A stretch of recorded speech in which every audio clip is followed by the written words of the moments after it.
أعوذ بالله من الشيطان الرجيم. بسم الله الرحمن الرحيم.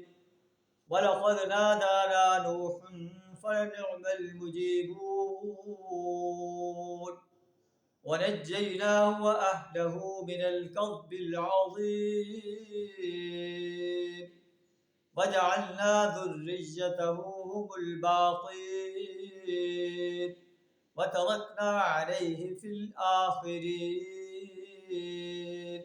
صدق اللہ العظیم. سورہ الصافات میں حضرت نوح علیہ السلام کا واقعہ اللہ بیان فرما رہا ہے. قریش مکہ کو یہ واقعہ سنا کر وارننگ دے رہا ہے.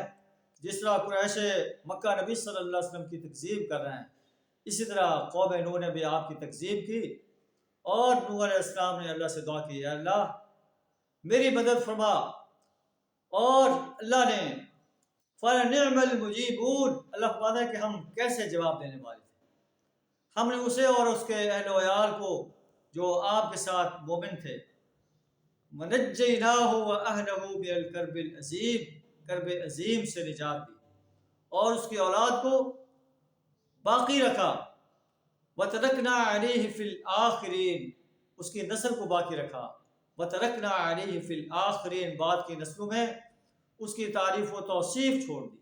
سلام علی نوح فی العالمین انا کذالک نجزی المحسنین، سلام ہے نوح علیہ السلام پر تمام دنیا والوں میں، ہم محسن انسانوں کو ایسے جزا دیتے ہیں. نبی صلی اللہ علیہ وسلم کے لیے تسلی ہے، اہل ایمان کے لیے تسلی ہے. یہ کفار آپ کو جھٹلا رہے ہیں، لیکن اللہ انہیں ناکام کرے گا، اور نبی صلی اللہ علیہ وسلم اور آپ کے ساتھوں کو کامیاب کرے گا. اور پھر انسانیت نے دیکھا کہ ہجرت کے ٹھیک 8 سال بعد نبی صلی اللہ علیہ وسلم اہل ایمان کے ساتھ مکہ میں ایک فاتح کے حیثیت سے داخل ہوئے، اور کفار مکہ آپ کا مقابلہ کرنے کی جرت نہ کر سکے. قرآن جو کہ آفاقی کتاب ہے، انسانیت کے لیے پیغام ہے کہ اللہ کی سرکشی سے باز آ جاؤ، اللہ کے ساتھ بغاوت کرنے سے باز آ جاؤ، ورنہ تمہارا انجام بھی ایسے ہوگا، تمہیں اس ایسے انجام سے دنیا کی کوئی طاقت نہیں بچا سکے گی. وآخر دعوانا الحمد للہ رب العالمین.